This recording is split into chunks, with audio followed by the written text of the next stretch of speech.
Hey everyone, welcome. We've got quite the big undertaking ahead of me here. That I'm attempting to do. It's 200 movies that I'm about to put on a tier list.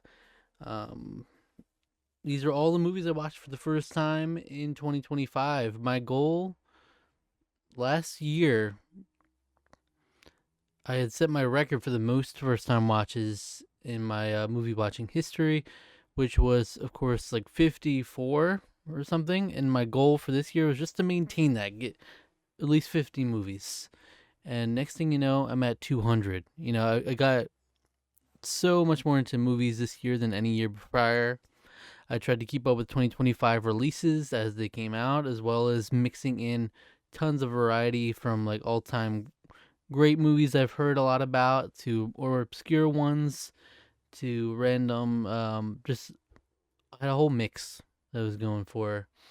And yeah, so it ended up being just like as I was getting close to the end of the year, I was like, man, if I watch 25 movies these last couple months, I'll get to a perfectly even 200. Wouldn't that be cute? And so that's what I did.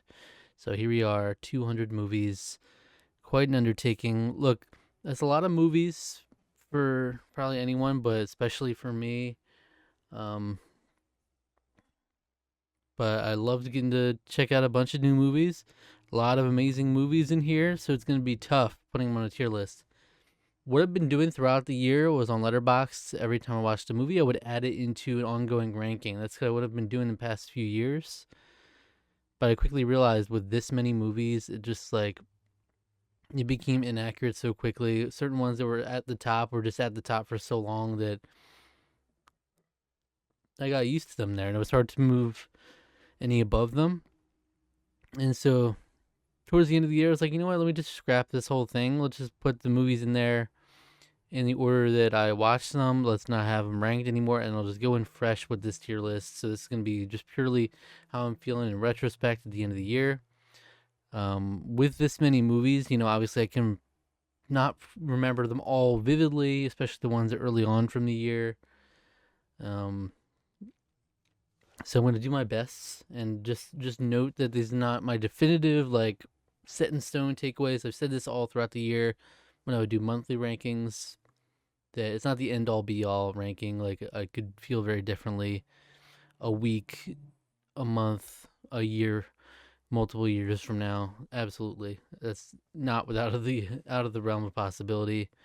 What I think I'm gonna do is I'm gonna have Letterbox pulled up, and I'm gonna generally try to read um, my comments there and see if anything's changed about them because those I log every movie as I watch them right after. Some more detailed than others, but there's most of the most raw feelings I can get out of a movie will be on Letterboxd. So I want to share that and also if my opinion has changed or anything. All right, I wanted to have completely random or something, but for some reason Tier Maker doesn't allow it. I thought that was a thing you could do, just have them shuffled, but no, not at all. So I would have had to arbitrarily have them randomize as I uploaded the images, which is just too much. So I ended up just having them in alphabetical order here, and that's how we'll do it. Okay. So let's, without further ado, get this underway. So yeah, again, this is all movies I watched for the first time in 2025, regardless of release date. Um, I will not be spoiling anything because there's 200 movies here. I don't want you to have to be worried about stepping on a landmine here, so it's going to be spoiler free. And let's have some fun. So, first thing you're gonna notice is the 28 Laters, the classic 28 Laters series. Um, we got 28 years later, the Bone Temple coming out this month actually, so that's interesting. But 28 days later, I will say is perhaps my favorite of the three so far. It's interesting, not everything worked for me. The directing was a little frenetic at times. I know that. And the quality is kind of scuffed, but there's kind of a charm to it. I know that was intentional. Um, but let's see what I said. Cool movie. I'm glad some reviews on here confirmed that the quality actually is that bad. I was convinced there was a problem with Pluto TV's cut of it. I get that there's a stylistic effect to it, but it doesn't change the fact that it's still not too pleasant to look at. Yeah. Uh, Overall, I was really engaged. The nearly 2 hour runtime flew by. Solid pacing, likable characters, good performances, and a harsh vibe. I wasn't always a fan of the frenetic directing style and certain shot compositions, but for the most part, I appreciated the vision. Really could have used a better score, though. Got tired of hearing the same thing over and over again. Yeah, I remember it being so grating, that score. I don't know why they kept looping that. But yeah, that genuinely, that's how I felt when I first saw it. Was like, this must be a super low quality, just how they uploaded it onto Pluto or whatever. Um, but then it was confirmed when I looked at Letterboxd reviews talking about, it felt like it was recorded on a phone, a flip phone or something. So it's so tough to place these ones. I would say probably B tier for 28 Days Later. 28 Weeks Later, I was more conflicted on. Damn, I'm so conflicted on where exactly I land with this one. Simultaneously, there was so much that I loved as well as so much that I disliked here. It's incredibly compelling from the jump and never really lets up on the gas for the entire film. Very different pacing-wise from the first one. At the same time, it takes that frenetic camera work that I didn't really care for in the original and dials it up to a noticeably worse degree. Just really not a fan of how a lot of this was shot. And the film really took a turn for the worse with that absurdly ridiculous helicopter scene that just really felt out of place. And then there are a couple of character decisions that I didn't fully agree with, so I was a bit peeved by the end of the film. But I can't deny that I stayed engaged all the way through, so it's hard to reconcile that with the creative decisions I really disagreed with. So this is where I'm at with the film after just watching it. I could definitely see myself viewing it more fondly retroactively. Jeremy Renner's character was a real highlight for me, and it was great to see Harold Perrineau playing Flynn. Harold, I don't really know his name too well. Perrineau, I believe is how you pronounce it. He was in Lost. He played Michael, just for those unaware. I would put it in C tier for now. Yeah, so it's like I was super engaged and it was super fast paced. It was very different pacing wise. But there's just certain glaring things that kind of hold it back. And that one helicopter scene, if you've seen it, you know what I'm talking about. It's just ridiculous. It's hard to really take it too seriously with that. 28 years later is the 2025 release. Is the whole reason I watched these, because I knew that this was a hyped up movie. I wanted to be able to watch it. And so didn't watch it in theaters, but caught it in streaming after catching up. I came into this film wanting to be fully blown away because I had heard such good things, and I wasn't to that degree. It just edges out 28 Weeks Later for me overall, with 28 Days Later still ahead of both of them. To be clear, it is by far the best in terms of direction, cinematography, score, and overall production value. But I do wish it were more grounded as a story overall. It starts getting a little out there once we get into the additional lore and different variants and whatnot.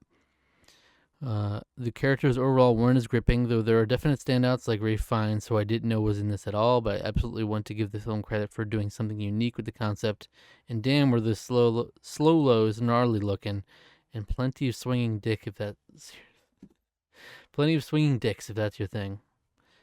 It's so tough because yet technically, on the technical side of things, it's so head and heels above the other two. It was also a very different movie. It's like not the same series at all. It was completely different, complete departure. I will put it for now in a B tier, right behind 28 Days Later. But as is the case with a lot of these movies, I think repeat viewings could really lend themselves to them going higher. That one in particular, I know, is very fun. One of some people's, it's one of their favorite movies of the year. So I could definitely see that. Alita Battle Angel. This is one we reviewed on Tarkaron. This was Alex's choice for the month. We do a monthly movie night where we alternate picking. And so he's very fond of this movie, and I ultimately did not like it very much at all. I said it didn't really work for me, felt fairly mid overall. I was terrified by Alita, didn't really get the vibe that she had the face of an angel. That was honestly quite distracting for me. Aside from that, I didn't really buy into the romance aspect and wasn't emotionally invested in any of the characters. The writing probably didn't help in that regard. I also thought this film was way too dependent on a hypothetical sequel, that it didn't have a good self-contained story here, but the action/choreography was fun. Yeah, that's still kind of how I feel. I've watched a couple of reactions to it since, just to see how people feel about it. Some other people, and obviously they have different, reactions in general on YouTube with these kinds of things. Don't tend to be negative anyway, but they obviously enjoyed it more than I did, the ones that I watched. But yeah, it just doesn't work for me very much at all. Um, in that the visual of just how off-putting Alita's face is, it just really is a lot to me. But I didn't buy into most of what they were giving me, so it's hard to really put it very high. Put it a D tier. Anora. This is one I watched early on. There's a bunch of these in here that I watched from the previous award season in my catch up. Anora is a big one. That was the one I was rooting for best actor, um, best for best picture, and best actress too. I thought these were both very deserving. It was a big Anora sweep that season at the Oscars, and I still think very highly of it. I don't think it's as high. I think it was super. At the time, I was just riding off the high of initially seeing it. I was quite impressed with it. I think the performance is very. It's huge. Like it has such an impact on the film, and because it's so strong, I think it does elevate the film a lot.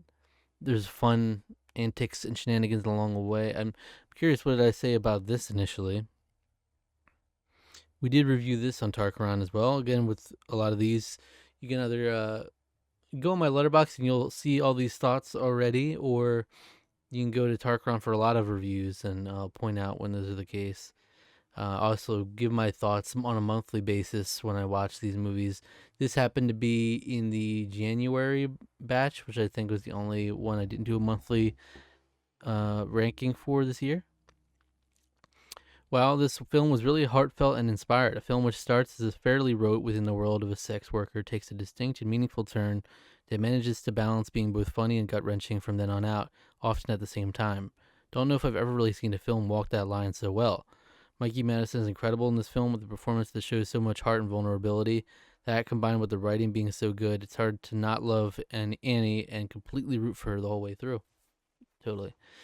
So with that being said, I think A tier. I don't know if it's quite S tier now for me. I think it's a great film.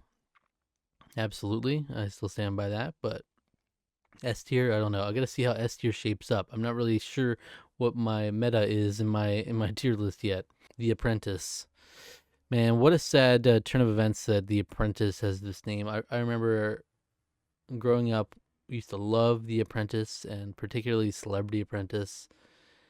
It's just a shame that it's become so tainted now, and it's a very different tonally than what that was. Here's my thoughts, my immediate thoughts. Not bad by any means. It was quite brilliant, really, in how Sebastian Stan became more and more like the Donald Trump we know today as the film progressed.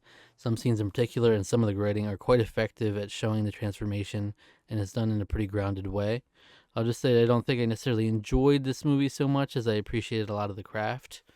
Fascinating to see an exploration in the way of someone who is still so prominent today. Without the orange exterior, this could just be a compelling story of someone fully embracing the dark side, just not really with anyone to root for. Yeah, that's the biggest problem with the film is like, you have Jeremy Strong, playing what's his name, playing Roy Cohn.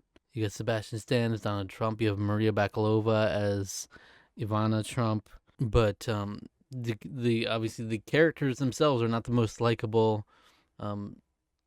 Donald Trump is just, he's a laughably, like, comically villainous human being, but it's just so real, the damage he's done, that it's hard to fully get on board with a movie like this. This movie paints him in a very real picture. It's not like a positive version of him, but it's just not my favorite movie. Like I said, I agree with what I said there. It's more, I admire the craft, some of the performances, but just not. It's not like a movie I love and will be eager to watch again. So, for me, probably C tier, bottom of C tier for now. Damn, this is gonna be a long video. It's a big undertaking. I know it. So it might even be broken up. I'm not sure if I'll be recording all at once or if I might have an outfit change halfway through or something. We'll see how it goes. This is going to be a big one. All right. Next up is Baby Shark's big movie. Speaking of a big one, man, This is one we reviewed on Tarkron because we have a series called Chance Time where we spin a wheel of completely randomized movies. This one landed on Phone a Friend. Alec called his friend and they chose from the wheel Baby Shark's Big Movie because, of course, they did. And it's not a great movie at all. I don't think it's, even for a kids movie, it's very much like the writing is so cheesy. It's just, there's better stuff out there, but here's what I said. Not quite as ass as I expected. The writing was quite uninspired and the plot was generally just annoying, but it's hard to complain, really. It's a damn Baby Shark movie. But I have absolutely no desire to watch it again. I only watched it to begin with because it came up on a randomized review series I do. So, look, I mean, in the grand scheme of things, it's got to be an F. Like, I'm not going to try to pretend it's on the same level of as Alita Battle Angel. So it can hold it down in F tier. Even if it's not the worst kids movie in the world, it's not anywhere near the best. And pretty cringy at times, honestly. Okay. Baby Girl. Baby Girl is one of the more like underrated movies from 2024 that I thought might get more love awards wise, but didn't end up getting it. I think Nicole Kidman has a great performance in here and super vulnerable. It was one of those performances that year that was really in awe of like some of these women and their vulnerable performances that they put out, just really putting themselves in the most vulnerable positions and just like letting it all out and in a range of emotions through this film. Let's see what I said. Conflicted on this movie a bit. On one hand, Nicole Kidman was great in this. It's crazy how on point she was while simultaneously having to be so vulnerable throughout the whole film. Her performance is quite captivating and really makes the film for me. On the other hand, the actual substance of the material felt like it took a backseat too much at times. It leaned on the rawness and the vulnerability explored in the sex, which the film does portray quite well, but also simultaneously neglected the plot itself at times. Antonio Banderas' blow up in response to the revelation is satisfying, but then the ultimate resolution of everything isn't, to me at least. Though even with that, I'm conflicted because it's pretty clear based on the subject material alone that the ending wasn't going to be a feel good, sunshine and rainbows type of thing, so I shouldn't really be surprised that the ending felt lackluster. Ultimately, I give it a bit of a bump from what it probably would have been given because of Nicole Kidman. Yeah, I just think the performance is strong enough to warrant that. Because I had it as just like a 3-star movie and it bumped up to 3.5 for me. I still think it's probably going to end up in the C tier ultimately for me in retrospect. I don't think it's a film that'll stick with me as much. And I will put it above 28 Weeks Later. I could definitely see it being borderline B tier, but for now, that's how I feel. Back to School is another random movie from a random series on that random series on Tarkaron. Never would have watched otherwise. It's a movie on Netflix, a French film. I said, this is not a great film, but I was so tempted to give it bonus points just for the last twist at the end, which genuinely shocked me. Other than that, the vibes are weird and the characters are unlikable, and weirdly, everything about it is juvenile. That's the thing. Like all the humor is juvenile. It takes place in a middle school reunion, but it's like weirdly these adults are just like role playing. It's as if they're role playing being back in middle school. Everyone's breaking up into their cliques again. Just very cliche, but also really cringe and rough dialogue at times. This is an F tier, I think. Safe to say below Baby Shark's Big Movie, but there is a twist that is genuinely shocking to me. So take that for what it is. The Ballad of Wallace Island is a great film from 2025 that I think is potentially one of my top movies of the year. I still have to iron out, watch a bunch of movies, and rewatch a couple before I figure it out. But it was borderline top 10 of the movie of the year for me, movies wise. What a sweet little movie. I was delightfully surprised that it didn't go down the super cliche route and instead took a heartwarming, slightly different approach than what I was expecting. Charles is such an easily likable character, and the story is told in such an effective way with a lot of heart. Love the cozy remote setting too. I mean, that's ultimately the vibe of the movie is just so great. About like the impact the music can have on people, about how money isn't always everything, can't buy you happiness, and just set on this like remote island location, just pretty cool. I think I will give it A tier behind Nora. I really enjoyed it. This one I just talked about recently. I watched it very close to the end of the year. It's The Baltimoreans, which was a 2025 movie that happened to be a Christmas movie. I didn't even know when I was about to watch it. First off, I want to say the leading performances are both really great, and there's some really great chemistry here. Will not take that away from this movie. Liz Larson and Michael Strasston are both solid. Overall, though, there's a lot that both did and didn't work for me. I ultimately finished the film feeling conflicted. On one hand, the spontaneous day out vibe was much appreciated. On the other hand, I didn't fully know how to feel about everything within the context of the film. So it was towing this weird line for me the whole film, to the extent that I couldn't fully embrace the love story.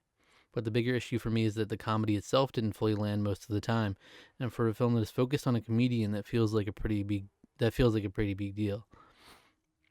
As others have pointed out here, the pivotal extended improv scene is ironically not all that funny, when it should really sell the whole concept, and given that it is so important to the film. So while I did enjoy quite a bit of what the Baltimoreans had to offer, it's those couple of elements that hold it back from greatness for me. Still a cozy Christmas time movie, though. I still very much feel that way. It's like I wanted to fully embrace the love story, but I just couldn't, given the different factors. And then the comedy itself holds it back for me from being anything more than a C tier, bottom of C tier, I'll say. A Big Bold Beautiful Journey. Oh, here we go.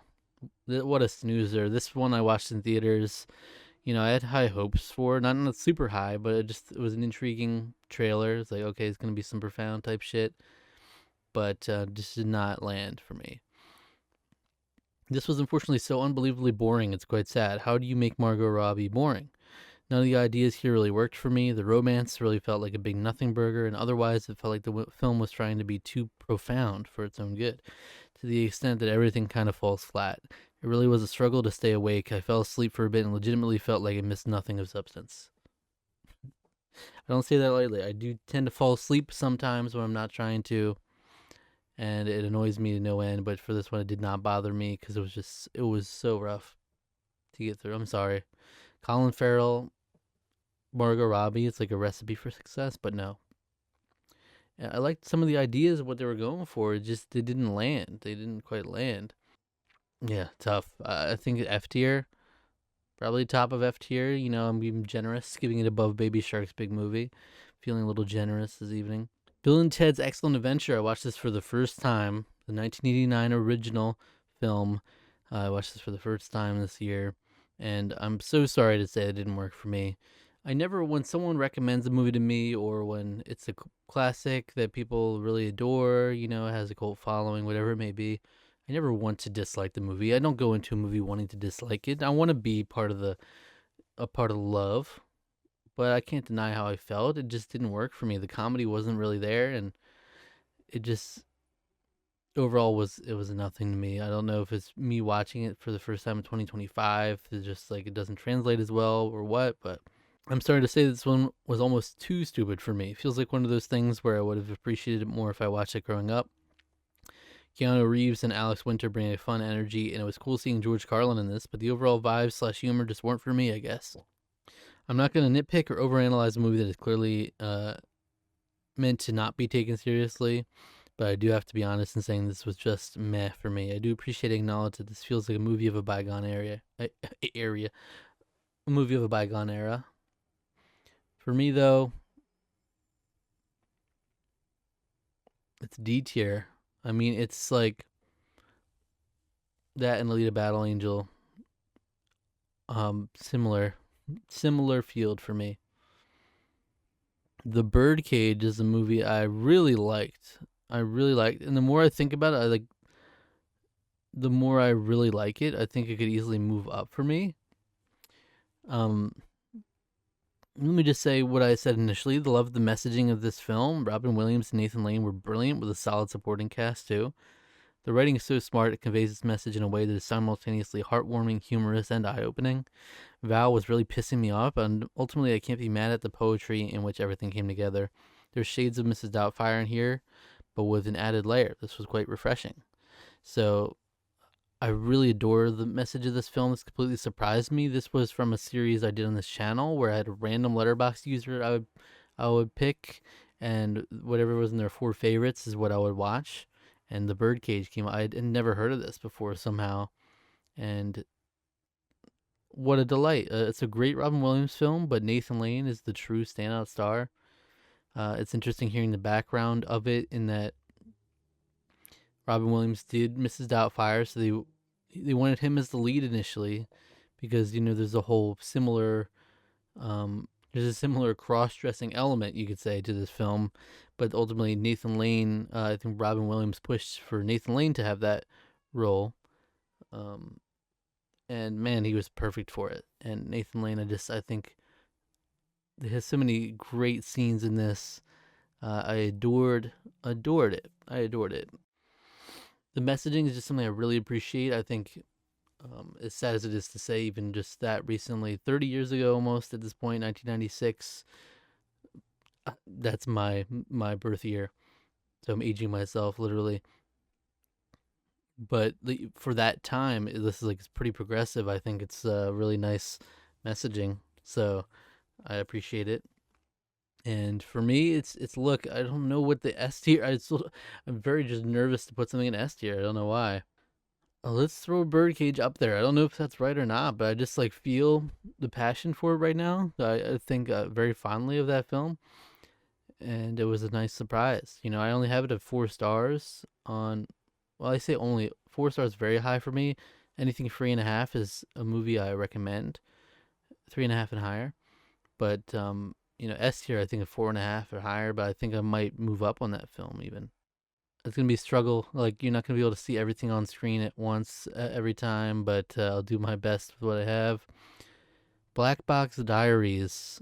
Oh my god, this is an awesome documentary. This is gonna be a theme of this year as well. I mean, I watched a ton of amazing movies, so obviously you could say that about a lot of different genres and categories. But there's a particular like the documentaries I watched were great documentaries, like some amazing ones that really will stick with me.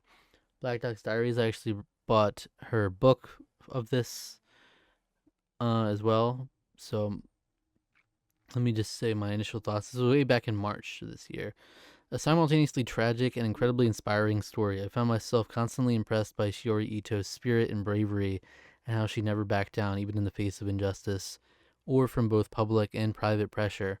The film was really effective through its simple brilliance and the raw way everything was captured, exposing how fundamentally flawed and lenient Japan's justice system is. A later scene in which Ito was on the phone with the doorman from the night of the incident was by far the most powerful and moving scene of the film for me. It was so beautifully poetic, given Ito's unheard pleas throughout the film, and really showcased how just a little humanity can go a long way. That scene will definitely stick with me, as will the story and Ito's resilience, which is on full display. This is why I'm glad I logged these things like as fresh as possible, because like that is a scene like I'm glad I can point back to this and it really like reawakens the memory in my mind. Like that is an amazing scene. And this is a documentary. You don't often get like those super poignant scenes in a documentary because you can't script the shit. It's like so it was just beautiful humanity on display. And I think it's a brutal story, so essentially you might get a hint of it there. But this journalist Shiori Ito essentially takes on her own sexual assault case, um, trying to investigate it. It's like a powerful figure who holds a lot of power in Japan, and just like you see the corruption behind the justice system and everything she's facing, and just like I truly was amazed. That was my biggest takeaway from the film, was like just her resilience and her spirit. It really spoke to me. And there's a couple of really inspiring ones like that this year. Um, S tier, S tier. I think it's an amazing documentary. I'm so torn. The order is gonna be so scuffed, so scuffed. When you get 200 movies, it's never gonna be perfect. Already, I'm like not even 20 movies in. Black Swan. Black Swan is the classic. Like I just say everything's classic, even though I hadn't seen it. But it's like its reputation precedes it. It's a Darren Aronofsky film. It's very highly received. Um, I know there's huge fans of this movie out there. Natalie Portman is the lead. She won, I believe, an Academy Award for this performance, and it ultimately wasn't like, it's not going to be S tier for me, where I feel like it's easily S tier for a lot of people. It ended ultimately with it being a good film, 3.5 stars. So, I really didn't know what I was getting into. Had always heard Black Swan spoken about in regards to Natalie Portman, and didn't know much beyond her being a ballerina. That being said, as I was watching, I definitely distinctly remembered this being on the television at some point because I was getting clear deja vu throughout, though I clearly didn't retain much of it. I was delightfully surprised by how the story progressed. I put in quotes, delightfully, and think I still need time to assess just how much I enjoyed this film, but I certainly was shocked in the best way possible by the psychological thriller elements that became increasingly prominent throughout. Natalie Portman gave an inspired performance, and I was happy to see Mila Kunis in her role as well. The film is definitely effective at what it's going for. Yeah. So for me, for now, I think it'll be the top of B tier. It's a one, like I said, with a lot of films like these, they need to sit with you for a while. And this one has sat with me for now several months. This was in March, and even still, I'm not sure. So it's like these movies are due for a rewatch to really cement my thoughts, of course. So again, these are just first impressions, essentially. I think it is an excellent film, just not one of my favorite films. Sorry. Another excellent documentary coming up, Blackfish. Blackfish, I think I say it in the review here. I had never seen the documentary, but I knew of its effects, and I knew the the lasting impact it had without even like really knowing specifically about the documentary too much. But I had heard of the documentary for some time and finally got around to watching it. I said, great, powerful documentary. I had always heard about the effects of this film, and I definitely felt that. I looked into this story separately years ago and was always fascinated by how tragic it was and how inhumane the whole ordeal was. Such an important documentary, really, and so effective with its messaging. It had already completely altered how I viewed entities like SeaWorld without me having watched it yet myself, and now it's only reaffirmed that. A must see documentary. Yeah, I think it's a big one, like one of the most talked about documentaries in the grand scheme of things. If you didn't know just by glance, with the killer whale here, I mean, if that didn't spark it in you, me mentioning SeaWorld, that might spark something there because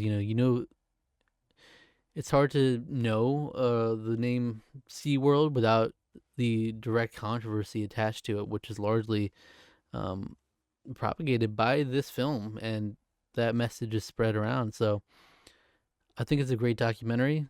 Truly, I'd say I'll put it in A tier, the bottom of A tier for now. Just really solid. I think like all these, the large majority of the documentaries I watched this year had a really good, solid effect on me, and so can't really ask for much more than that. Next up is a film called Blue Moon, directed by Richard Linklater, and it stars Ethan Hawke and Margaret Qualley. What I'll say about this film is I know it works infinitely more for a lot of people. They love this film. It's one of their favorites of the year. But for me, it was just an okay film.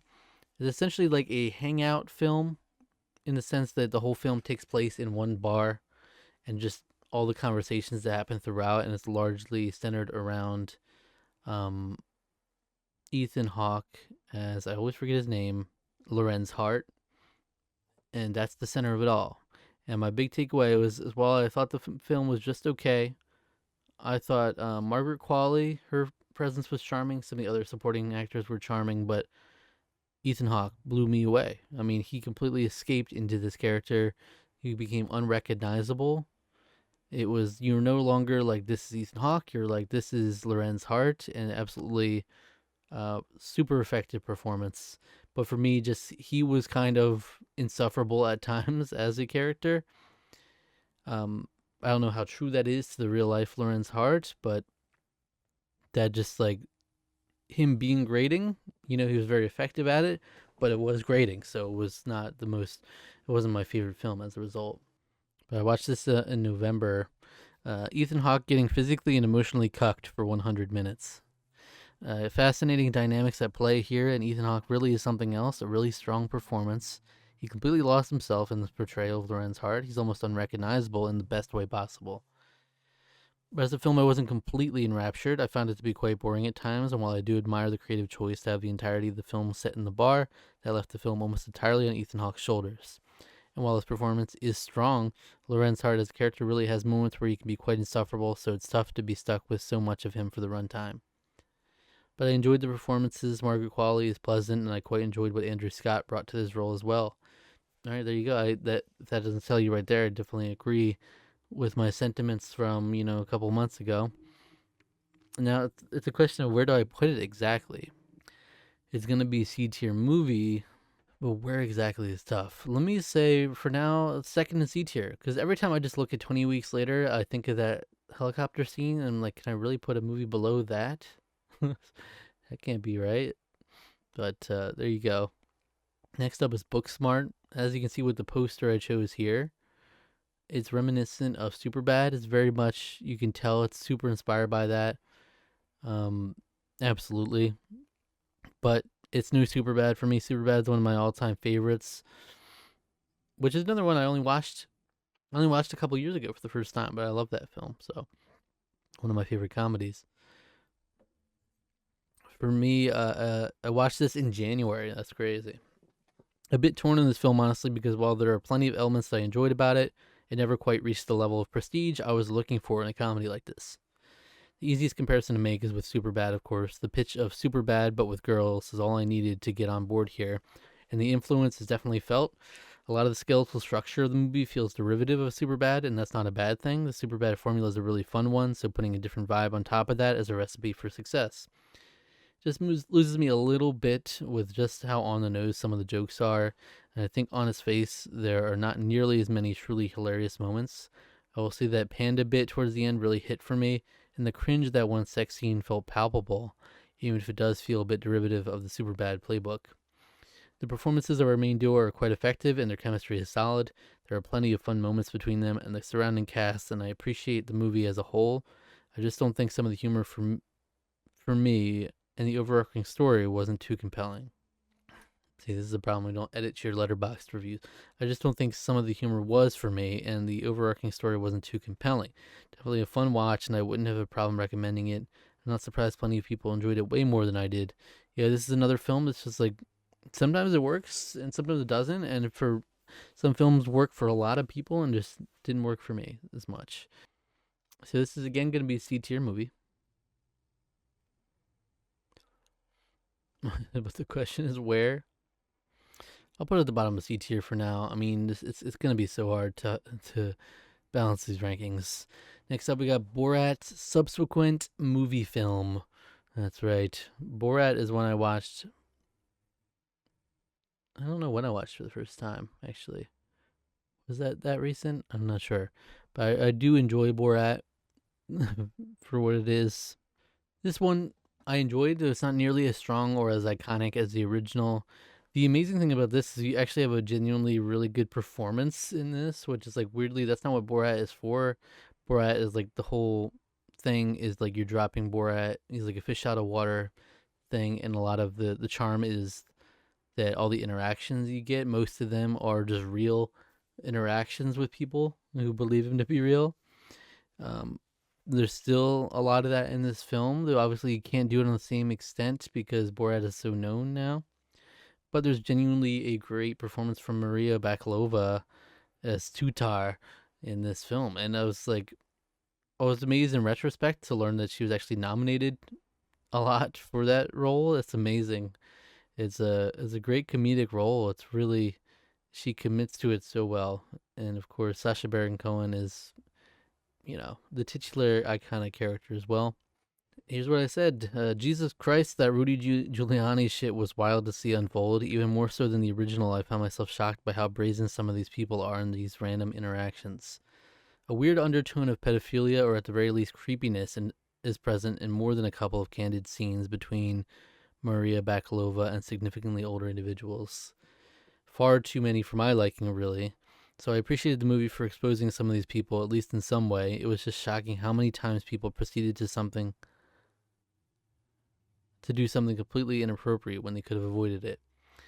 COVID-19 served as a good foundation for Borat Returns, certainly. A lot of material to take from there. That being said, I feel like there was a certain lightning in a bottle that they captured in the original. This one just doesn't hold a candle to. Don't get me wrong, there are some standout moments that made me laugh here and were quite effective, but then some just felt like bits that were being forced too much. I appreciate what it's going for, and just for humiliating Rudy Giuliani alone, I want to give the movie some extra credit. But as a total package, it just didn't land for me quite as much as the original. So ultimately, I was torn between like 3.5 stars here, because I did still really enjoy what they did with a lot of it. But like I said, some of those bits were quite forced at times. But man, just exposing the scum of the earth, I'm always gonna be down for that. But it's gonna be C tier for me. This is a tough one to place. Because it's so weird to put it above The Apprentice, but I think I'm going to. I'm going to put it right next to The Apprentice. Two Maria Bakalova films, and I believe I watched this back to back with it too, so it's amazing how it just keeps lining up. I'm going to move this one up just because that's how I have it. I have a list I'm going off of on my phone as well. We got Bram Stoker's Dracula. All right. Wow.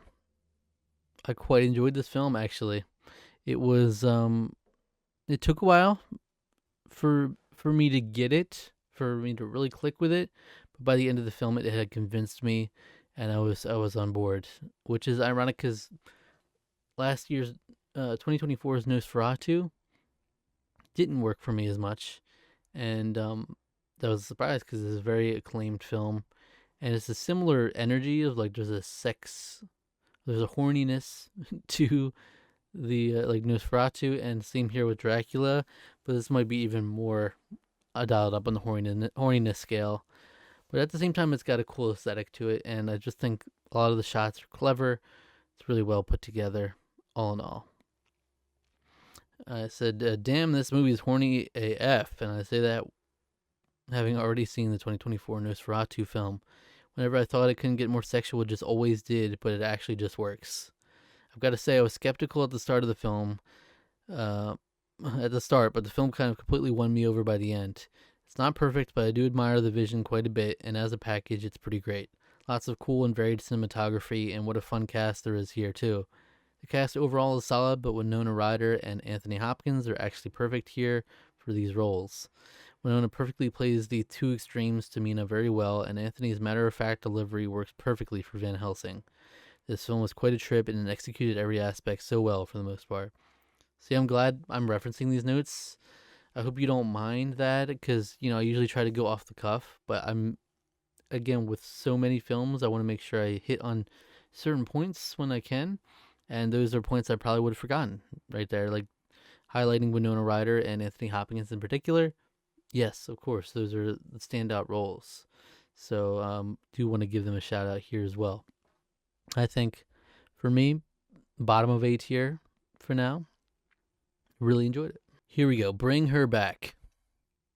This is not for the faint of heart here. I will tell you that much. This is not going to be a movie for everyone. Even the people it is for have said as much, that like it was a really difficult watch and they would not be eager to watch it again, even if they did enjoy it.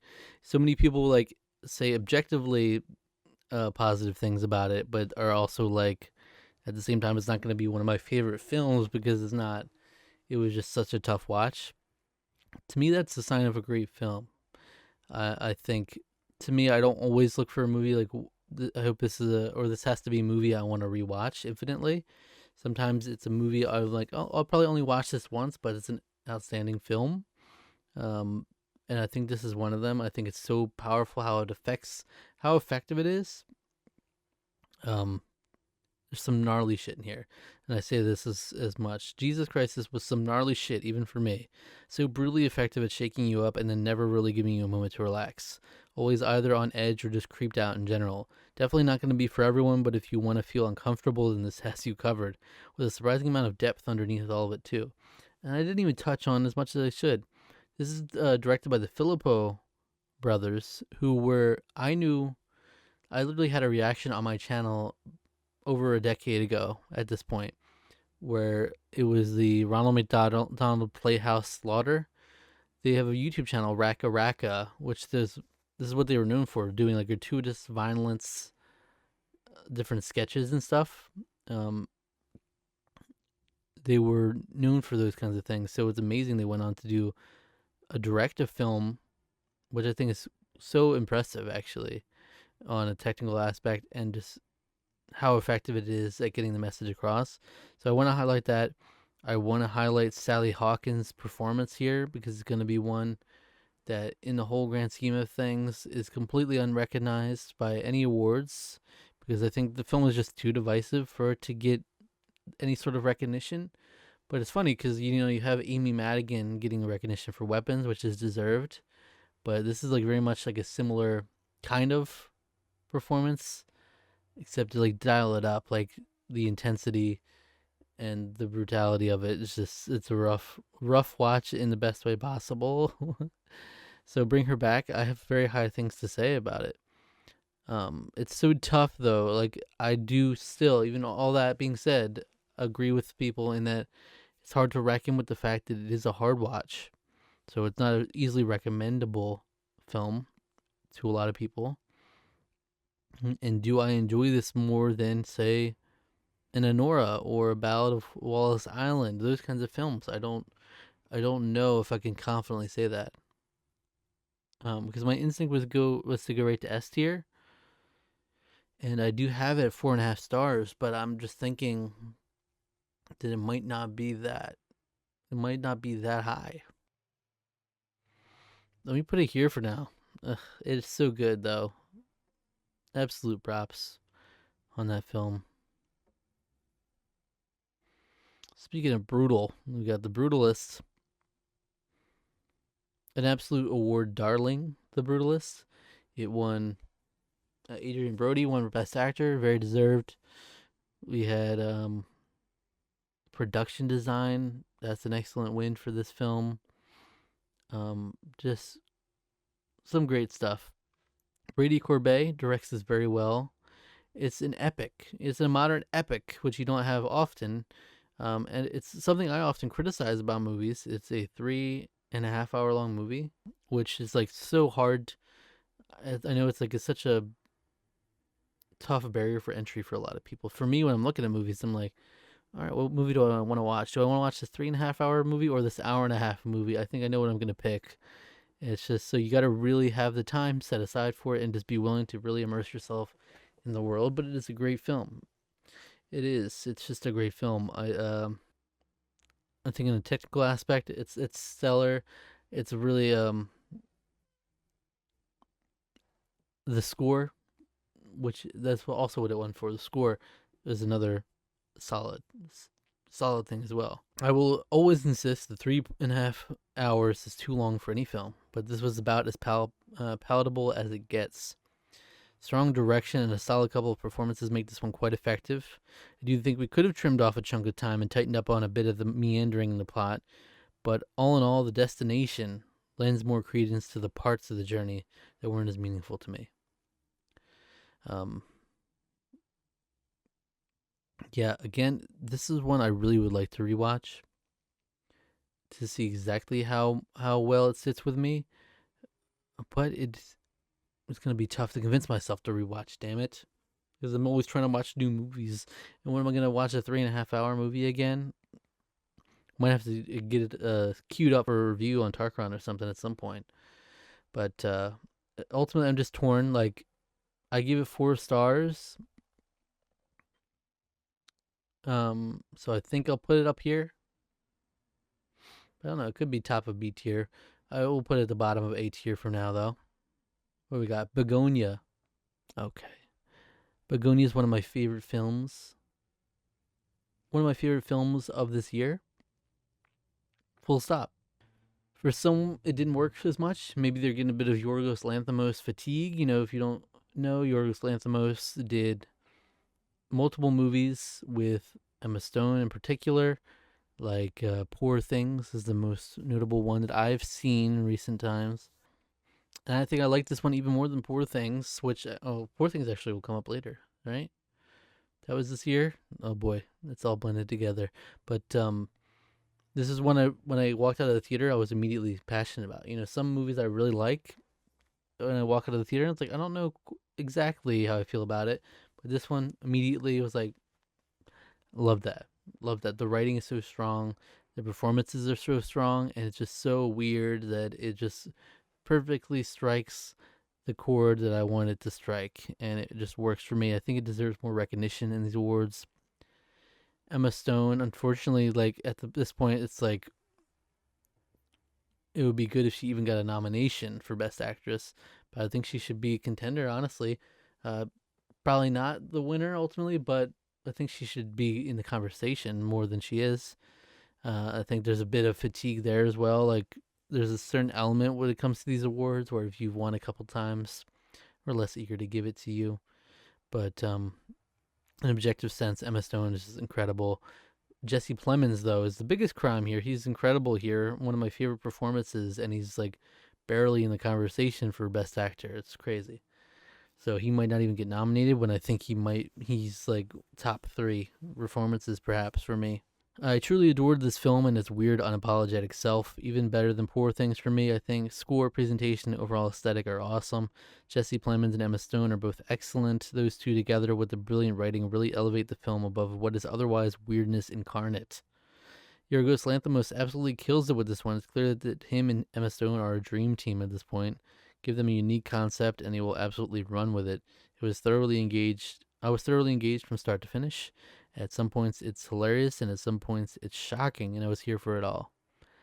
So yeah, I think just the writing is so strong that I was like hooked, fully engaged the whole time. And what more can you ask for in a film? I mean,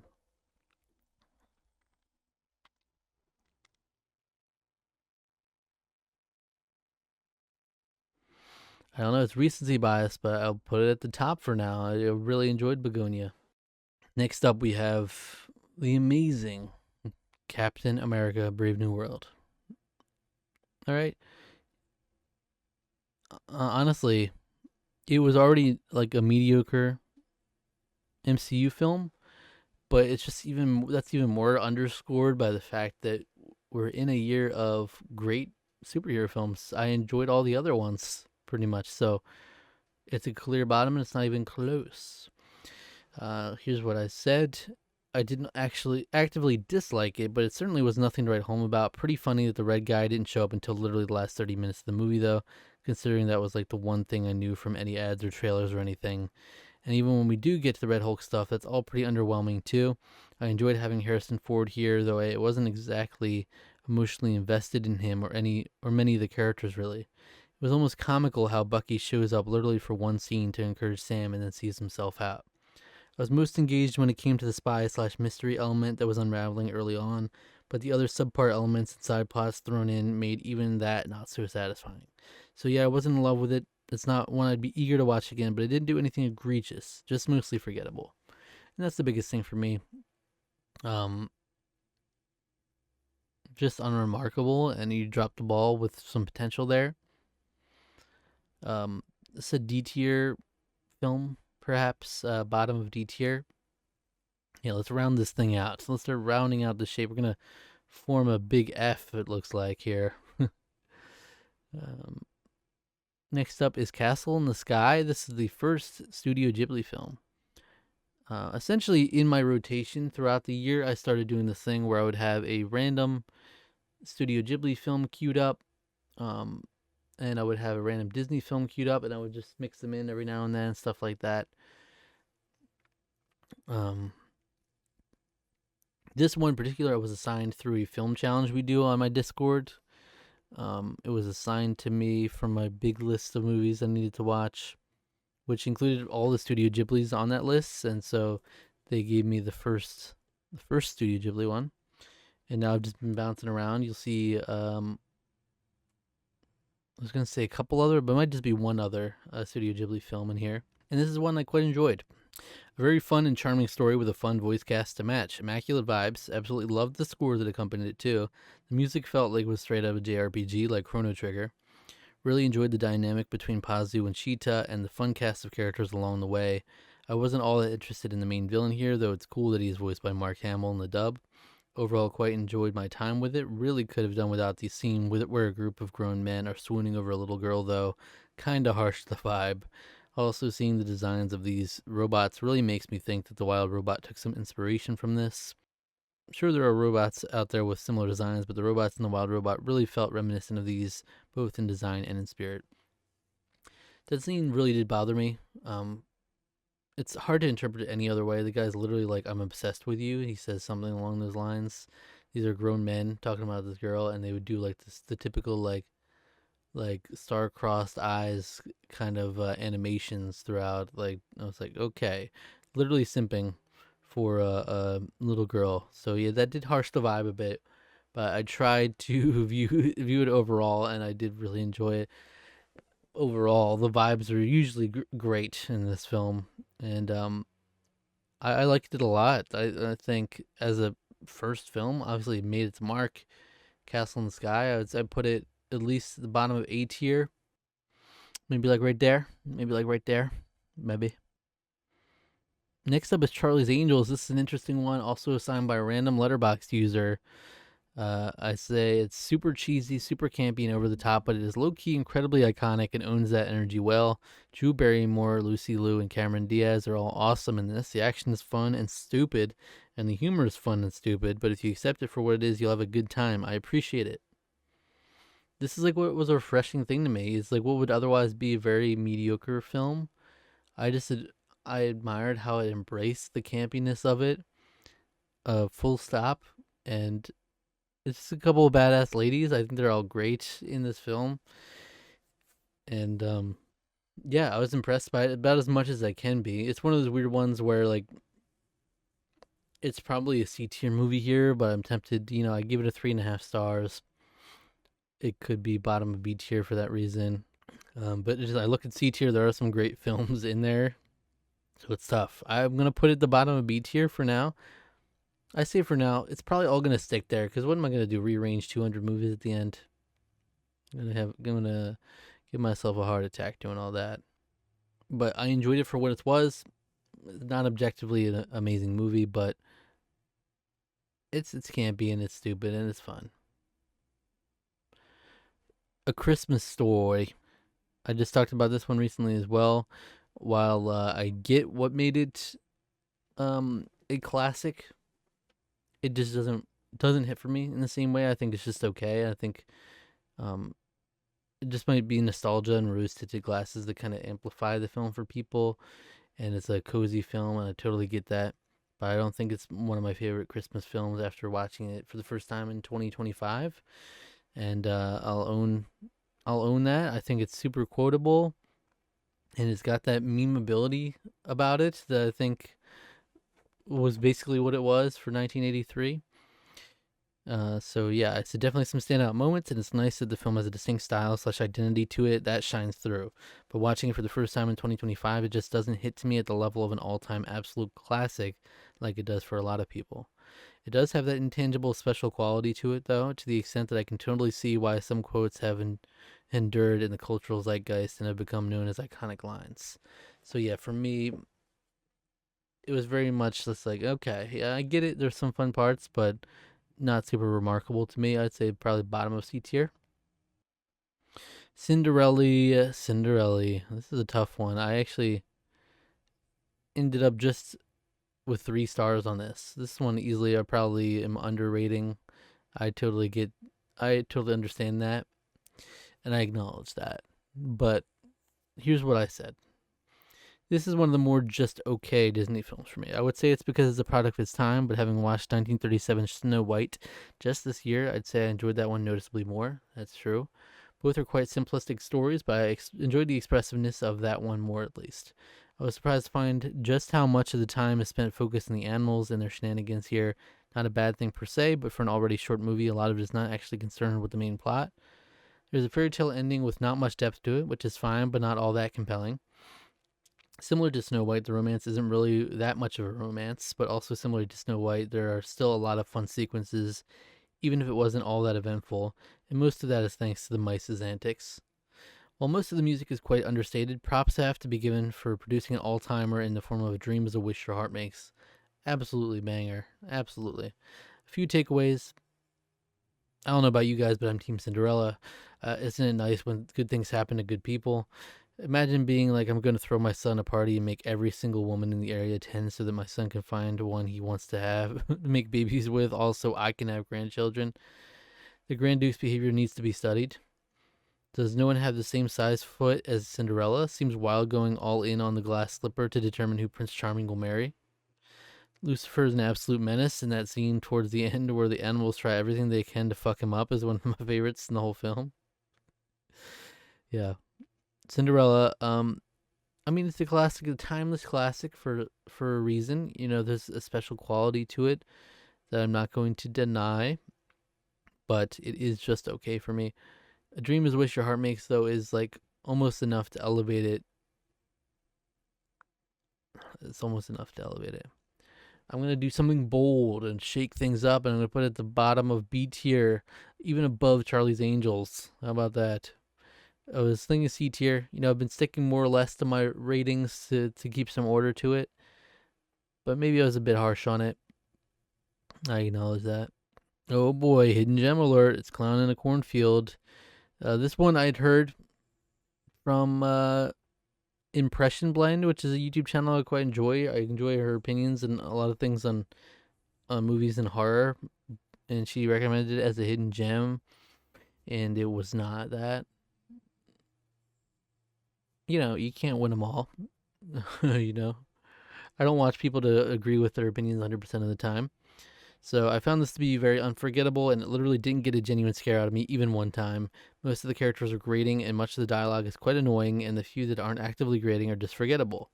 Nothing stands out to me as very creative here. Even the kills are pretty unremarkable. I was hoping for some fun, mindless, classic slasher vibes, but this really didn't hit for me. So yeah, I was really down on this film. It was a real snooze fest, and I just did not like it at all. This is very low, like F tier low.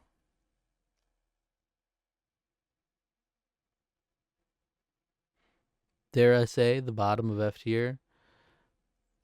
Hold on for just a second because it's not going to stay in the bottom of F tier for long. Here comes COD, Cash on Delivery, a movie which I'm quite sure none of you have ever heard of because I've only heard of it because it was randomly brought up on the wheel for chance time on Tarkaron.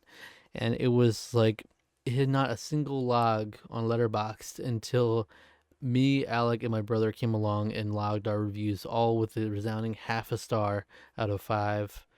Um, we did a review of this on Tarkron as we were forced to, and it just is. It's not great at all. It said hard to passionately hate it because it was clearly working with such a low budget and was never going to be the most amazing thing in the world. But the writing is weak. The characters aren't compelling. It's mostly poorly directed. It has objectively horrible music, horrible sound effects, bad editing, weak performances, and a sequence of horrifically bad animation to start. So yeah, realistically, one of the worst films I've ever seen. And it might just end with being the bottom of this tier list at the end of the day. It's really that bad. And it, for the most part, there's not too much like so bad as good. There's a couple elements of that which we talked about in the review, but for the most part, it's not like a movie where you can just really get a lot of laughs at just because of how bad it is. Come See Me in the Good Light. This is an example of one of the documentaries that really spoke to me on a profound level. I did just read off this review on my most recent ranking for December, but I'll go ahead and read it here now because I think it's important, my rawest reaction to it. Deeply, deeply moved by this doc. It's one I won't easily forget, and one that does everything I love in a documentary. It makes you feel something, it offers you insight into different invaluable perspectives, and it's elevated by some sweet cinematography. A beautiful tribute to Andrea Gibson's life, their tremendous spirit, and their beautiful relationship with Megan. I've never been one for slam poetry or much poetry in general. It just never resonated with me for whatever reason. But the way that Andrea spoke about life and experience through their spoken word was truly inspiring. And the way their words were woven throughout the documentary was really tastefully done too. They truly had a way with words. I'm glad they lived to see the documentary released at festivals, and I'm truly grateful for both Andrea and Megan letting us into their lives during such a vulnerable time. It highlighted a greater appreciation for life that I think we can all learn from. Yeah, so this one hit on a deep level. and it's about as the best that you can hope for when it comes to film, and particularly documentaries, for you to be affected and moved in that way. And I was just very inspired by Andrea Gibson's um, attitude throughout the whole thing, and of course, vulnerability. I mentioned vulnerability a lot in movies, and I admire that, but this is vulnerability to another level. This is a documentary vulnerability, and it's literally they're dealing with a cancer diagnosis, as the very high highs and the very very low lows that comes with that, and you're seeing it all. So they easily um, would be very much in their right to want the piece to spend their time, because it could potentially be their last time together, and not want anything to do with this documentary. So it's very admirable that they were willing to open up their story in this way, and it just really resounded with me. And I think it's a beautiful documentary. So, with that being said, I think it's easy to put right up there with Black Box Diaries, both vulnerable in different ways, but both impactful for me. Here you got Companion, which was a very early 2025 release that was very much hit or miss for people. Some people loved it, some people really didn't jive with it. Um, I've seen the whole spectrum, honestly, with it. And it's one that's been almost completely forgotten in the conversation. I've never, even the people that like it, I feel like I don't hear them mentioning it by the end of the year here. So I was one who liked it. I gave it 4 stars on Letterboxd.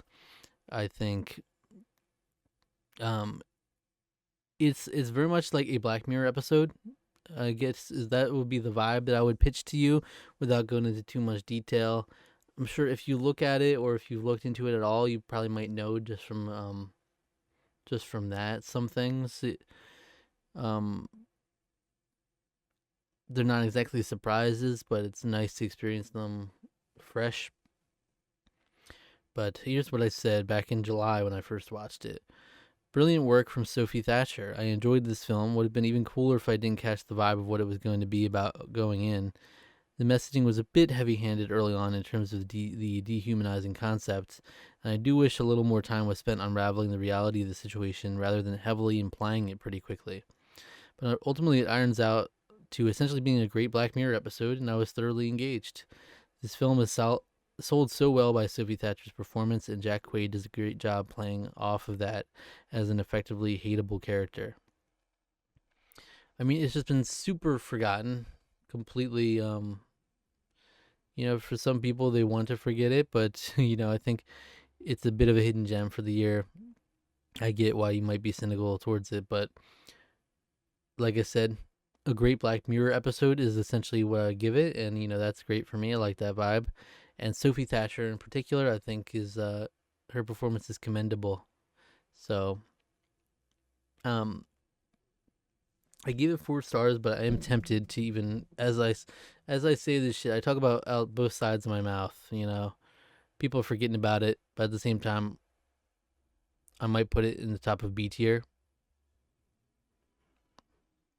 I mean, it's still very good. That's not a bad thing, but yeah, I mean, it mostly worked for me. It's just it doesn't have the shock factor that I think it was going for necessarily, and yeah, it needs a revisit for me. Next up is A Complete Unknown. Very much award season buzz around this film. It's a very Oscar baity type film. It's a biopic with some good performances. You got Monica Barbaro was nominated. That's kind of one of the more questionable nominations that year. I didn't really get what was so special about her performance. But Elle Fanning is in this too. Um, who I like Elle Fanning. I've grown to like her a lot. And Timothée Chalamet, of course, is the lead here with a great performance, and I think that's the biggest standout here. And I simply say here, Timothée Chalamet's performance is what really elevates the film. But overall, I just thought it was a decent biopic. Never knew much about Bob Dylan. It does intrigue me to do more of a deep dive into his music, but the film doesn't really move me in a super significant way. Yeah, I would say because you don't even really fully know how to feel about Bob Dylan by the end of it. It's not like pushing you to love him or hate him or anything. So So that's why I wasn't super passionate coming out of it. But I did listen to, I think, Bob Dylan's first album, and I plan to listen to more. Um, an interesting dude for sure. Great performance, but very much gonna end up in the C tier for me. I think there's some objectively really good things about it, but yeah, I don't know. This might even be too high. But I'm gonna put it right, pretty much smack dab in the middle of the C tier, above The Apprentice. Conclave is next. It's weird how we have this overlap because of how the award season led into this new year for me, and unlike this year, 2025, where I tried to watch a lot of the biggest ones as they came out, I was hitting up a lot of the big ones. I was hitting up a lot of the big 2024 ones early in this year, so it was just like an overlap of all these amazing high quality films. Conclave is a great film. I said, this film is great, really. I struggle to think of any glaring flaws. It does a great job at keeping you gripped throughout, equipped with a series of fun little twists and turns. Offers an interesting look inside organized religion, the good and the bad. The music is noticeably great and does a great job at keeping the intrigue going. Love the music. Also love that at its core, it essentially feels like a reality competition show with everyone strategizing, vying for votes, and spreading gossip. That's my favorite way to frame this movie. Is that, like, it really is that at the end of the day. It's like these guys are just going around being like reality kings. They're gossiping, they're conniving, they're trying to get votes here or there, trying to swing things around, sabotage, all this mess. They're messy queens. That's my favorite way to pitch it. I forgot early on in the year I was still doing spoiler reviews. I ended up changing later in the year to kind of, I'll always do non-spoiler reviews. Letterboxd really needs an element where you can spoiler out single specific elements or portions. That'd be very useful because it's like I want to go into detail, but also want people to be able to see the review. So the second half of my Letterboxd review talks about the certain element that is kind of comes out of left field, but doesn't really take away too much from the film. So for me, it's gonna be A tier, probably just above The Brutalist. I don't know, that's just me. Next up is a little film called Coraline. Coraline, everybody. This one was immediately, I totally got it. Such an incredibly charming film. I was really impressed with it. The animation is such a treat, and aesthetically, it is just so cool, and a perfect one for the season. A really cool, engaging story with some great character designs to go along with the vibe as well. Really was impressed by it. I think it's incredible. I think it's a fantastic animated film, and I totally get it's why its reputation precedes it, and super deserving of the recognition it gets. Really cool, like atmospherically and just visually in general.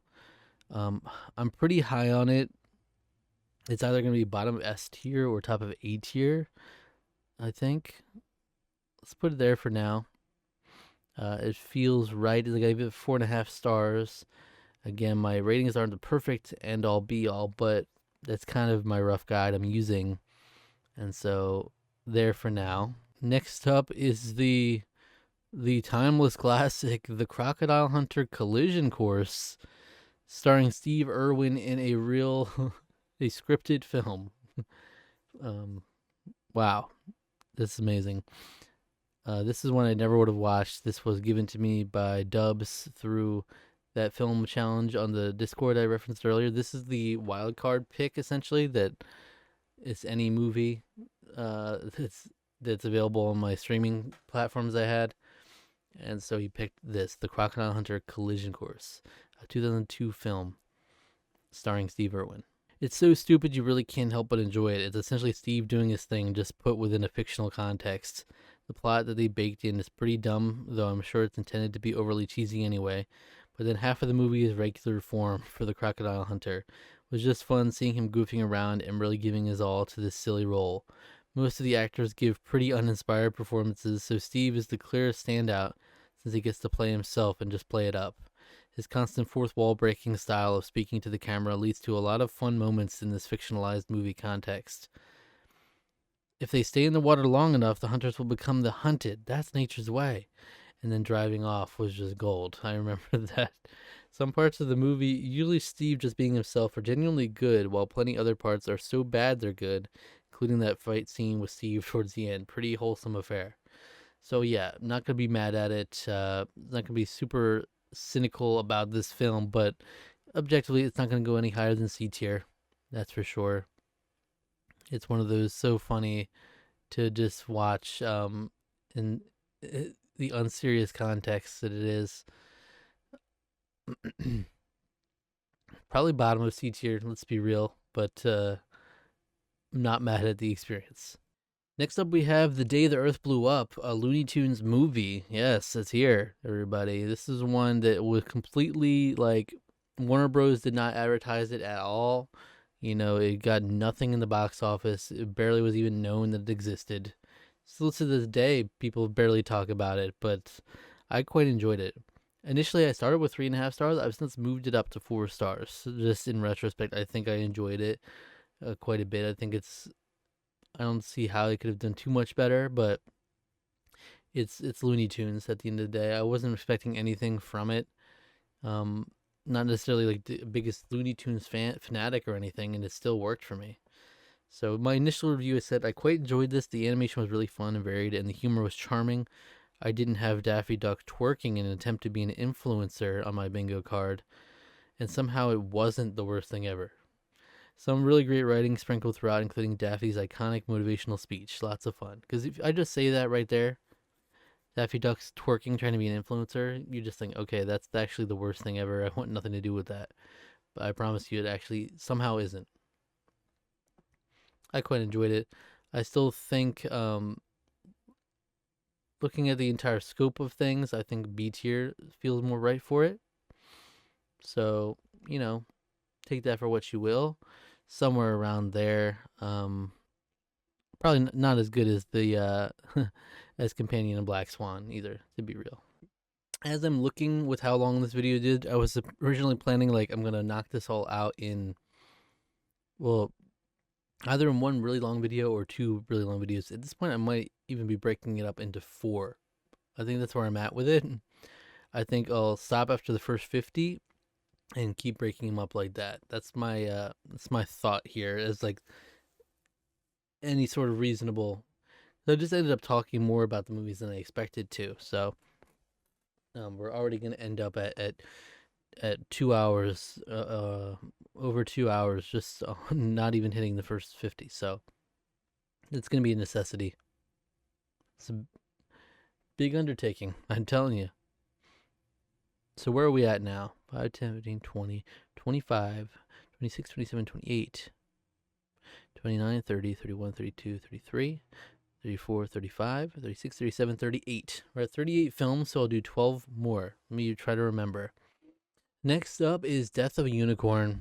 One of those early releases that I caught up with in October. Really not a great film. Let's be real. Can we be real for a second?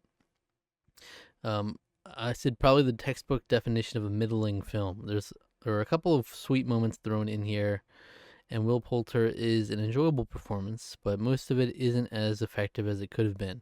Almost every plot point was exceedingly telegraphed and predictable down to the very end, so nothing hit hard even when it felt like it should. The horror elements take half of the movie to come out, but even when they do not work for me. Yeah, I think that's a fair assessment there. Will Poulter is the most enjoyable performance there, but even then, it's just like, yeah, it was never anything remarkable. So it's down here in D tier, either above or below Captain America: Brave New World. They're they're the same family there. Next up, we have a film called DD, which DD Mega Doo-Doo. No, DD, which you might most likely have not heard of. It's an underrated gem from 2024, that's for sure. One of my favorite films of the year, honestly, for that year. And it's great. Here's what I said. I watched it back in March. I really enjoyed this coming of age film. The story is set remarkably close to when I grew up. Chris is 13 in 2008. I was 12 in 2008. So that was really cool to see. And while my friend groups weren't exactly similar at that time, I still had such an appreciation for how sincere everything felt. It really captured that time period well. If this was filmed less professionally, you probably could have convinced me it was a documentary from that time. Some great writing with performances and directing that capture everything from funny moments to heartfelt moments to truly awkward moments, which all feel so believable. It's just such a sincere film. It's one of those classic, like I said, another example of like I said, I talked about this in my December ranked video. There were a couple examples in there of films that were so raw and naturalistic in their portrayal that they felt like they could be documentaries. Like I said here, this was interesting because I've never had this before, where it's literally a coming of age film about when I was exactly coming of age, and that's wild. Uh, it's a shock to the system to see that those movies are being made now, and there's a certain nostalgia to that, even if it isn't like the exact my lived experience. It's still got that vibe to it, and the performances are just they're great. They're subtle. Isaac Wang, in particular, obviously as the lead, is he takes on the brunt of it, and just like very believable, very heartfelt performance. So you really get the cringe, you get the awkwardness, and you get all the moments from high positive to negative of that coming of age experience, and it's actually really effective. I did give it 4.5 stars at the time. That's pretty high praise. Um, wow. To me though, I think it'll end up in A tier for now. I think it needs a revisit for me to really say with confidence it's S tier. I did really enjoy it, but yeah, I'm thinking somewhere around here. I'll put it behind Anora for now, even though I went down to 4 stars with Anora. Um, I haven't had a chance to rewatch DD for it to go up or down. So, Die My Love. This is the 2025 release. I think the movie itself is good, not amazing, but Jennifer Lawrence's performance and her presence on screen is just electrifying. It's fun to watch. Jennifer Lawrence is genuinely one of my favorite actresses, I think, today now, for some reason. I just like her personality a lot, and I like the roles that I see her in, and there's still plenty more for me to watch from her, including some of her best. But just she's one of those actresses where I see her in a movie and I'm like, okay, I want to watch that. It was her and Robert Pattinson in this movie as a couple, but really it's her taking on the whole weight of the film pretty much. And it's Jennifer Lawrence is a joy to watch, unapologetically and fearlessly embodies Grace as a character. Some gripping stuff overall. There's an unpredictable and unnerving tone to the film. And geez, there are unironically a couple of jump scares in here that are more effective than most in actual horror films. True. Unfortunately, I think the pacing is a bit too slow for my liking, and that kind of holds it back from being one of my absolute favorites of the year, though I'm glad to see that's not the case for everybody. I get that the slow burn is mostly intentional, but it just doesn't 100% work for me. Overall, though, I was engaged throughout, and J-Law was pretty captivating. Would gladly watch again, and it just might work even better for me the second time. As I said with all these movies, a rewatch really recontextualizes everything. Both things could go up or down, but in particular, there are certain films where you can kind of feel it when you first watch, where it's like, man, I'm not 100% sure how I feel, and you just know a rewatch would be very beneficial, and this is one of them because it's not like a straightforward film. It's like if you watch a movie like F1, for example, I think you'll know instantly whether you like it or not. It's not one you have to really process.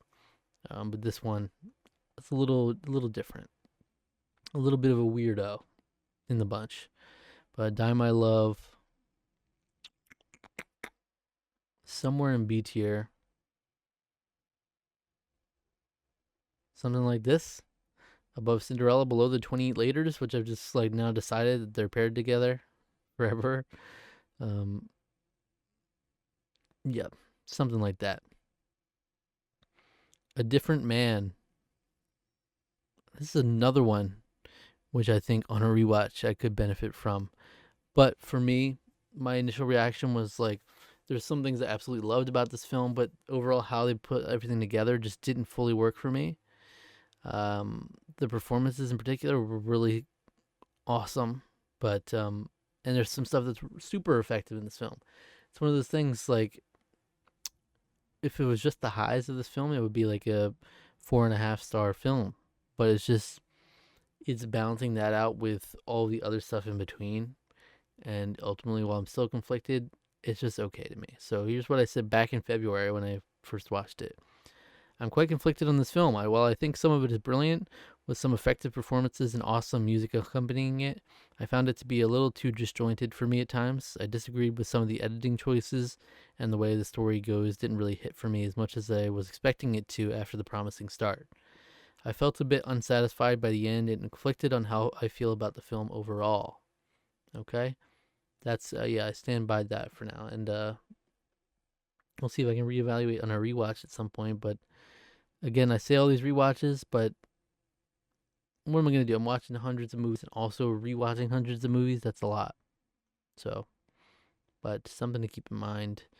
A Different Man, very much in a similar range of A Complete Unknown, The Apprentice, of these like award season 2024 award season films that aren't quite at the top for me. Sebastian Stan is again in this. Should I pair it up with Sebastian Stan? Maybe I should. Um, how about that? Let's put him right above The Apprentice. I think it ekes it out for me. Right below Complete Unknown. That feels okay. Here we got Dogman, a movie I really had no interest in whatsoever, but by virtue of it being a 2025 film, I wanted to hit it up at some point, so I did. Honestly, when I first saw the trailer for this, I thought it was going to be incredibly lame and cringy, but that's ultimately not what it was. It's simply a children's movie with not much appeal for adults. The best children's movies appeal to both and have something for all ages to really get into, and this is just not one of those. All of the humor is very kid oriented, and that's okay. I'm just not going to think super highly of it. It's a well made movie, no doubt about that, but the plot and the writing are just thin compared to a lot of the amazing animated films that come out every year.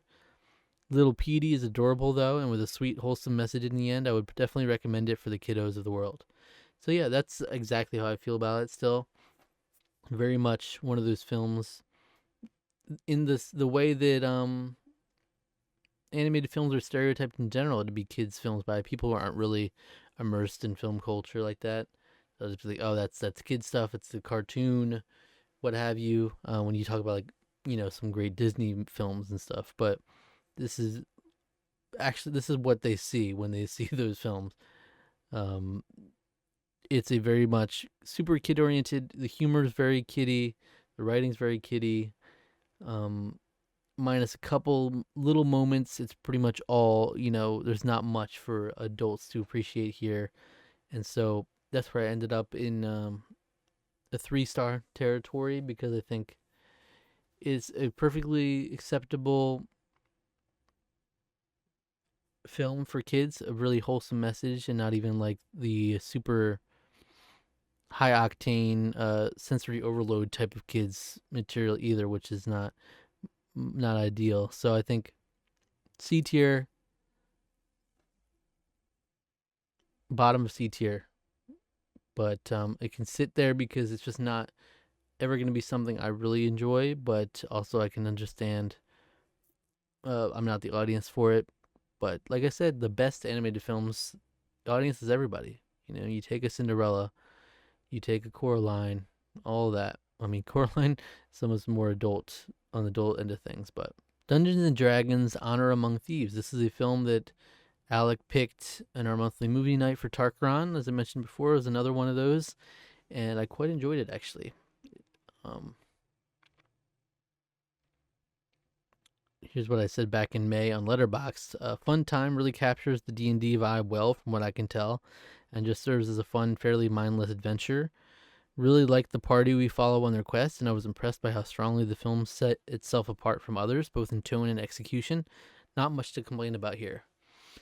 Yeah, so I gave this 4 stars, which might put it pretty high if I put an A tier. I don't know if it's quite on that level.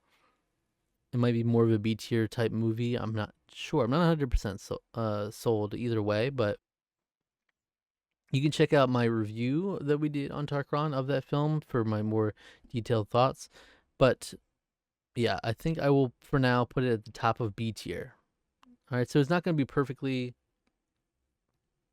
you know, 4 stars in A tier, 3.5 stars in B tier, that kind of thing. But I do think it might bleed into it. Like bottom and top of B tier might end up being the 4 stars and that kind of thing. Some 4.5 in the top of A, bleeding into S tier. So I'm just feeling it out. Next up is Easy A. I watched a few Emma Stone performances this year actually, and this is one of my favorite ones. It's such an amazing performance from Emma Stone. Genuinely, one of her earliest films as a lead, especially 2010, and she's just so good in it. I think it's a lot of fun as a film. Um, I said back in February when I first watched it, I enjoyed the humor in this more than I was expecting to. Some stuff didn't land, but for the most part, it fit the vibe of the movie well, and Emma Stone was the perfect fit for it. Not quite at the level of something like a Superbad for me, but definitely one I'm glad to finally check out. And the parent characters are so great. Shout out Stanley Tucci. Yeah, I just love the dynamic that they have. Um, a lot of fun. This one is definitely an A tier for me. It's just hard to say where. It's really hard to say where. It could be anywhere from the top to the bottom easily for me. It's a really good movie. Let me put it right here for now. Above Battle to Wallace Island, below Bring Her Back. I really enjoy it. As like a teen comedy, it's one of my favorites now. Next up is Edge of Tomorrow, another monthly movie night pick over at Tarkaron. And another one I enjoyed. I did give it 4 stars. I think maybe I was a little generous on it. I think it might be more of a 3.5 star for me now looking back. I did enjoy it. Obviously, again, 3.5 stars and up I enjoyed. But yeah, you can check out our Tarkaron review of that as well. A fun subversion of what we've come to expect from Tom Cruise roles, albeit he gets to what we expect by the end, and a really fun utilization of this Groundhog Day concept. A lot of fun, also almost comical editing and writing that really shined with how it all came together. I go into a little bit of the of stuff, some spoilers, but then I said overall, I was delightfully surprised though, and was glad that I didn't know the concept going in because that enhanced the experience as well. Wild that they had Emily Blunt do that sexy pose just so they could loop it a few times. In parentheses, she is cool in this movie. Emily Blunt, she's just cool. She is cool in this. But it was fun seeing Tom Cruise in this kind of role. Um, and just clever writing, some really clever and comical writing and editing working in tandem here, which made it shine. The back half of the movie isn't as strong for me for certain reasons, and also on a technical aspect, it was super dark when I was watching. I don't know if that's just how it came through on streaming, but it's just super dark. I was having trouble seeing a lot of anything, but yeah, I enjoyed it. I might even pair it up with its counterpart here. Now, I was gonna say put it with Dungeons and Dragons, but I think it's a little bit lower than that. Something like this feels okay. Right above 28 Days Later, perhaps. I enjoyed it. Next up is Edward Scissorhands, a great role from Johnny Depp. A true classic for a lot of people. 1990 film. Such a weird film, and of course that's the first thing I expected from a Tim Burton movie, but still worth noting. Having finally watched it for myself, I wouldn't say I'm quite as enamored with it as a lot of people are, but I do appreciate quite a lot of it. Johnny Depp's goofy little performance is subtle but effective. The little mannerisms, like how he fidgets with his scissors, really makes the character work so well. And that mannerism in particular makes the straddling in the salon scene all the more funny as he's laying there scissoring away in nervousness. I love Winona Ryder and really need to dive into more of her movies. I appreciated the overall vibe and how the movie had a few grounded moments, but wasn't concerned with taking itself too seriously. It had some fun just playing with the very fact of how outlandish Edward Scissorhands' design is as a character.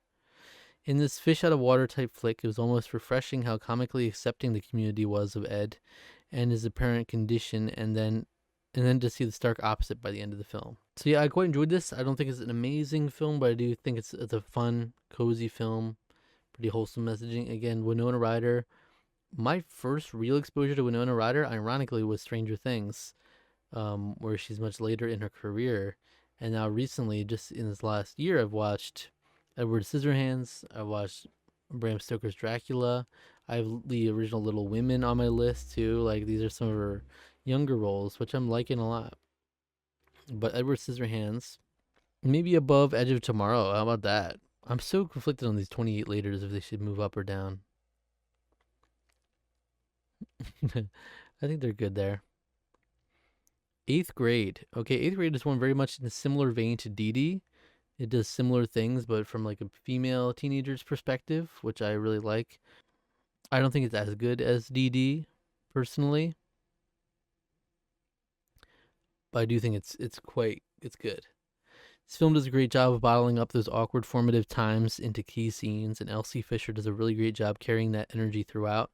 A great believable performance from her as well as some of the other kids here, and Josh Hamilton does a great job at playing a lovable father alongside her. A solid coming of age film that touches on some highs and lows quite effectively. Gucci. That's a reference from the movie Gucci. All right. Yeah, so there's some brutal scenes in here, some really some uncomfortable stuff, like brutal. And you really feel for her. She does such a good job as like such a young actress here in this role. She's really good in it, and yeah, not quite on the levels of Dee Dee for me, but maybe that's just because I was a boy. I don't know. Maybe I'm biased in that way, but still good. It's still a good movie. For me, I'll put it right here above Die My Love and below 28 Years Later. The Electric State. It's a god awful piece of shit, this movie. I'm sorry. There's almost nothing redeemable about this movie. It like actually pisses me off. The biggest budget of any Netflix film ever. On what? People like to say the technical aspects, like, oh, visually it's got some nice stuff. No, I still don't even agree with that. I don't like the visually what it's got going on with these robots or whatever. I don't think that's anything compelling about those visuals. I don't think it works at all.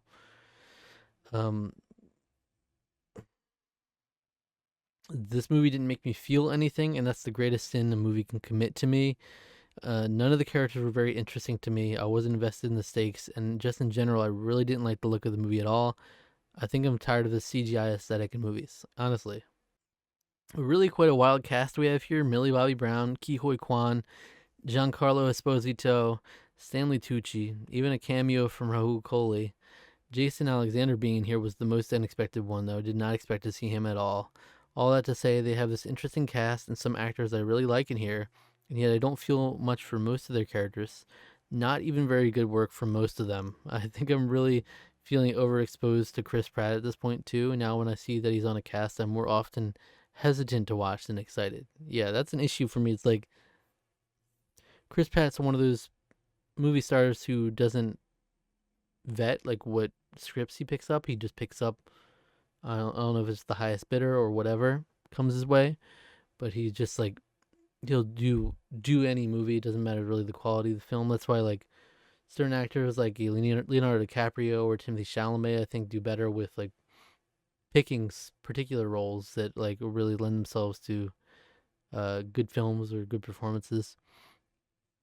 So he's one of those you just get overexposed, and it's like shit. There's a lot of shit in there, so I don't get excited by a Chris Pratt casting anymore. So, but yeah, like I said, even with the fun cast here, I think they're all delivering some really bad performances for the most part. Sorry to say. It's gonna be an F tier for me. Sorry, boss. All the way down. The last one I will talk about for this video, as I decided impromptu, this makes sense. It'll end up being just about 2 hours now, which is, just a little tease. I don't have time to do an 8-hour video right now, I guess. But I didn't want a super speed run. Like, I'm still moving quickly, and it's still taking this long. I wanted to at least give some time to talk about each film. What's the point otherwise? So the last one we're talking about is the 1980 film by David Lynch, The Elephant Man. Here's the tough thing with this film. The biggest thing holding back this film for me is the fact that when I watched it, it's like not available on anything, so I had to watch this scuffed low quality version. I forget on what. Don't know if I mentioned it. Yeah, I mentioned a little bit. There's some desynced audio. I couldn't fully enjoy it to its potential, so I just know a lot of the I gave it grace and bumped it up because I just know it should be better than the experience I had. Um, but I know they're doing. I remember hearing that they were doing another adaptation of this. I think it's an adaptation of the play, not a remake of the film. Was the differentiation I heard, and I think the actor from A Different Man is going to be playing Joseph Merrick in that film. So I'm excited to see that one. But this one, it's a really good film. Honestly, I just wish I could see a high quality version. I'm gonna have to get my hands on one at some point here. So here's what I said. What a compelling and at times difficult to watch film. Joseph Merrick's story, John in the film, is a simultaneously tragic and inspirational one, and is told quite effectively here. I found myself thoroughly engaged throughout, and so much in the production of this film enhanced that experience for me. Some bold direction and brilliant makeup work particularly elevated the film.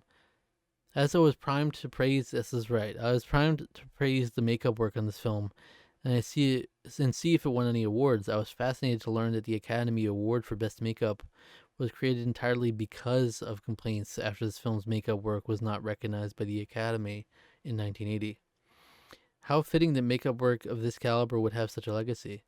Overall, I'm most disappointed that this film isn't more accessible online. The only spot I found to watch it on had less than stellar video quality and often desynced audio, so I look forward to getting physical media for this one day and enjoying it more the way it was intended. So definitely, I can't have a full assessment of this film with the scuffed version I had to watch through, but I really admired a lot of what the film did. I think it was really artfully done and tastefully done at times. You know, it's touched on some tough subjects, and did it quite effectively. So I think it's a solid film. Again, one that's hard to place. So I will try my best. I will put it above eighth grade with the distinction that it has the potential to go much higher.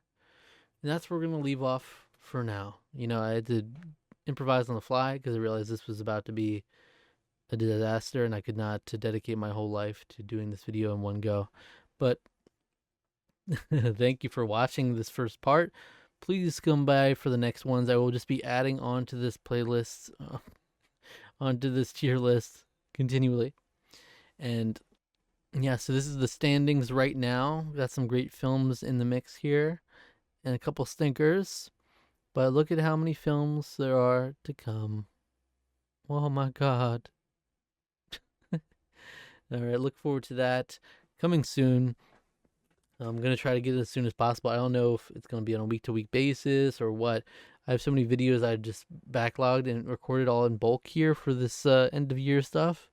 So I don't know the exact scheduling of everything yet, but I'm looking forward to diving into more. I really have enjoyed my time here. And see you on the next one. Subscribe to the channel. Sound off below and your thoughts on my placements so far. And subscribe for more on all things film, television, and reality TV. All right, take care. Appreciate you.